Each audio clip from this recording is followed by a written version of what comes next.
Na entrevista do dia com Maria Lídia Flandoli, a expectativa do PT sobre o julgamento de Lula no Supremo Tribunal Federal. Entrevisto o advogado e jornalista Rui Falcão, petista histórico, que já foi deputado estadual, deputado federal, secretário municipal de governo em São Paulo, na gestão Marta Suplicy, e também presidente nacional do PT por 7 anos, mais ou menos, em diferentes épocas. Muito obrigada por estar conosco, Rui Falcão, no momento de suspense, no momento de grande ansiedade e também de interesse de todo o país sobre o resultado do julgamento do ex-presidente Lula. E Lula está lançando um livro e eu vi uma frase dele hoje estampada nos jornais em que ele diz que está pronto para ser preso. Isso quer dizer que no PT vocês dão como certa a prisão de Lula? De maneira nenhuma, Maria Lídia. Eu fico muito feliz que você me dê a oportunidade no seu programa de debater essa questão com os telespectadores. Primeiro, o Lula está sendo vítima há muitos anos de uma perseguição inominável.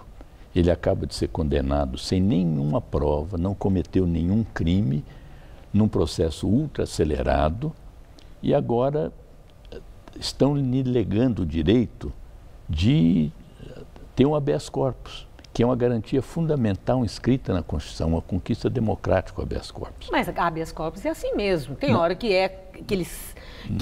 o tribunal, a quem é requerido um habeas corpus, concede e tem hora que não concede. Sim, mas não se trata de conceder, se trata de julgar. Sim. E eu quero dizer que o que está em questão agora não é o caso Lula apenas.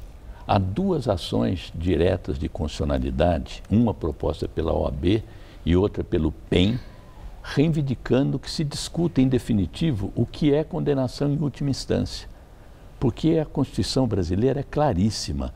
Ela diz no seu artigo 5º, inciso 57, que a pessoa só pode ser considerada culpada após sentença penal condenatória em última instância. E tem aquela decisão do Supremo de 2016. Que não é uma decisão vinculante, ou seja, ela não faz norma geral. Tanto que ontem o ministro Gilmar Mendes concedeu habeas corpus a 4 condenados no âmbito da Operação Catuaba. São empresários do setor de bebidas. A OAB, todos os institutos de advogados ligados ao direito criminal, entregaram hoje memoriais aos 11 juízes do Supremo, inclusive a ministra Carmen Lúcia, reivindicando que isso seja julgado. Nós temos mais de 100 mil presos provisórios no Brasil. O que são presos provisórios? Aqueles que ainda aguardam recurso para ficarem presos ou não. Então não é uma coisa só do Lula.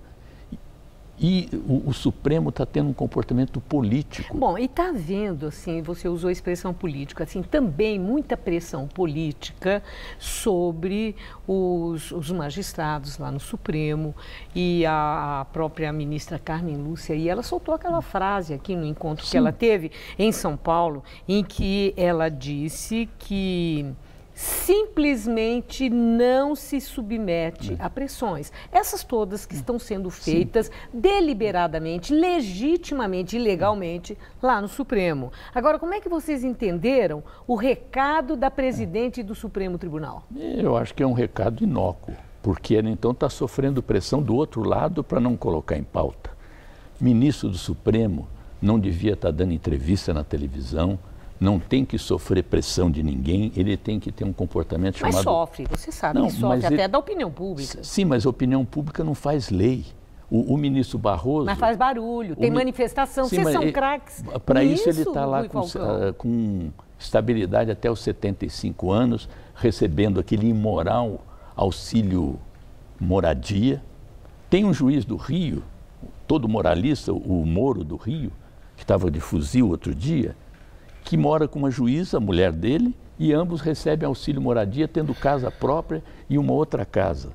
Então, falar do ministro Barroso, que agora é o guardião da moral e dos bons costumes, ele fatia o indulto do presidente da República. Ele podia dizer que o indulto é inconstitucional, mas não fazer lei. Juiz não faz lei. Quem faz lei é quem é eleito. Então, nós estamos vivendo uma deformação da cúpula do judiciário brasileiro. cheio de privilégios e fazendo política. Bom, agora, Rui Falcão, voltando aqui para aquilo que é o foco da ansiedade no PT, de vocês, sua própria, falada ali na sua página no Facebook, Isso. né? Você dizendo assim que estava, inclusive, um autocontrole, porque o momento nós é de não ansiedade. vamos aceitar pacificamente uma condenação Quero justa. isso. Não Sobre vamos isso aceitar. que eu vi na sua página, quando diz não vamos aceitar pacificamente, não será, se não eventualmente vai ser a frio. Ele for, não vai ser. O que é que foi isso? Você está fazendo uma advertência ou uma ameaça? Não, se Lula for estou preso? constatando o que eu vejo na periferia de São Paulo, o que eu ouço de milhares de brasileiros e brasileiras que veem no Lula uma esperança de redenção, de retomar um país com prosperidade, sem miséria. Agora há pouco o seu jornal estava mostrando aqui mais de 10 mil pessoas morando nas ruas de São Paulo e recusando a vacinação contra a febre amarela, que é outra coisa dos tempos do presidente ilegítimo. Então, a sociedade não aceitará que se cometa uma injustiça ainda maior do que já foi feito. Agora, eles querem tirar o nosso voto. Então, eu fui surpreendida e não sei se você também... Me desculpe com a minha ênfase aqui, porque eu estou realmente indignado com isso. Não, é compreensível. Uma pessoa com seu esforço, você é um petista histórico, então é compreensível. Agora, e não há razões para a desculpa, mas eu fui surpreendida com a declaração do governador da Bahia, que é do PT, Rui Costa. Ele pede ao PT que esqueça, pare de falar dessa coisa do impeachment, vire a página. Ele sugere e lembra que o PT precisa dos votos daqueles milhões de brasileiros que também foram a favor do impeachment. A presidente do PT, Gleisi Hoffmann, já disse que não quer aqueles votos, não. Não sei se o PT está podendo falar, não quero voto desse ou daquele, mas quero ouvir o seu comentário. Não existe consenso no PT em relação ao impeachment, então? Não. Primeiro, a presidenta já desmentiu essa declaração. Ela disse o seguinte: eu não quero deixar de esquecer que houve um golpe no país.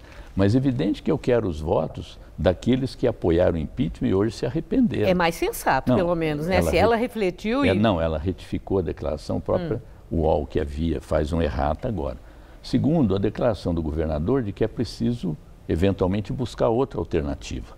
Numa entrevista do Lula, ele diz o seguinte: eu vou manter a candidatura até o limite. E segundo, sou contra boicotar a eleição. Eu penso dessa maneira. Há no PT quem pense diferente.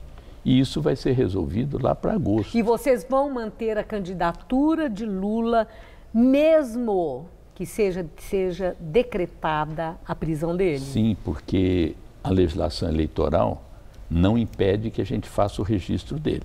E no dia 15 de agosto, a decisão do partido, até o momento, é de fazer esse registro. Mas agora a última pergunta, encerrando muito rapidamente. Se Lula for preso, ele continua candidato. Se ele for eleito, o processo está continuando lá nos tribunais superiores. E se ao final, mesmo eleito, ele for condenado, como é que fica o país, Rui Falcão? Não sou eu que tenho que dar essa resposta. Não, estou perguntando a você pela insistência em manter uma candidatura que tem um quadro tão vulnerável. Não, mas eu vou formular outra hipótese para você. Ele pode chegar antes da eleição e não constar da urna eletrônica, o que nos obrigaria a colocar outro candidato ou, como querem alguns, a boicotar a eleição. Eu sou a favor de, numa hipótese dessa, ter outro candidato. Se ele estiver na urna e for eleito, 116 prefeitos se candidataram nessa situação e tiveram seu mandato preservado depois. Essa é uma conversa para se estender. Espero que você volte. Volto. Uma boa noite, muito obrigada. Boa noite, obrigado para você.